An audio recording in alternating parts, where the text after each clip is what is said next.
स्वरूपं चिदानन्दकन्दं जगत्सम्भवस्थानसंहारहेतुं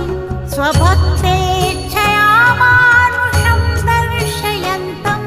नमामीश्वरं सद्गुरुं साईनाथं भवद्ध्वान्तविध्वंसमार्तण्डमीड्यं मनोवागतीतं मुनिर्ध्यानगम्यं जगद्व्यापकं